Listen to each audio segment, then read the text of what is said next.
زیادہ نہانے سے انسان کی جلد خشک اور روکھی ہو جاتی ہے، جس کے ذریعے جلد میں بیکٹیریا آسانی سے داخل ہو سکتے ہیں۔ کیا آپ بھی گرمیوں میں بار بار نہاتے ہیں؟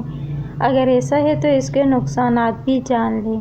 زیادہ نہانے سے انسان کی جلد خشک اور روکھی ہو جاتی ہے، جس کے ذریعے جلد میں بیکٹیریا آسانی سے داخل ہو سکتے ہیں۔ ایک سے زائد بار نہانا نقصان دہ کیوں ہے؟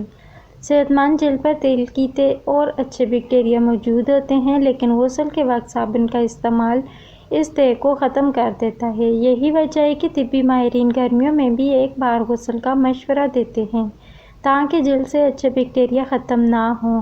نہانے سے انسان کی جلد خشک اور روکھی ہو جاتی ہے، جس کے ذریعے جلد میں بیکٹیریا آسانی سے داخل ہو سکتے ہیں۔ یہ بیکٹیریا جلد میں انفیکشن کا سبب بن سکتے ہیں اور یہ عمل جسم کے مساموں کو کھول دیتا ہے، جس سے آپ کو متعدد وائرسز کا سامنا ہو سکتا ہے۔ یہی وجہ ہے کہ ماہرین نہانے کے بعد جلد کو موئسچرائز کرنے کا مشورہ دیتے ہیں۔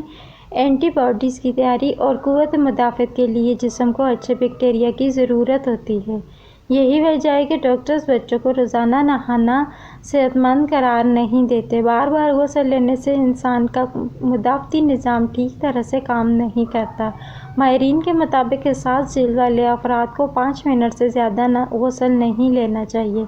ایسے افراد کو 1 منٹ سے زیادہ شاور کے نیچے نہیں رہنا چاہیے، کیونکہ زیادہ پانی کا استعمال جلد اور بالوں دونوں کے لیے نقصان دہ ہوتا ہے۔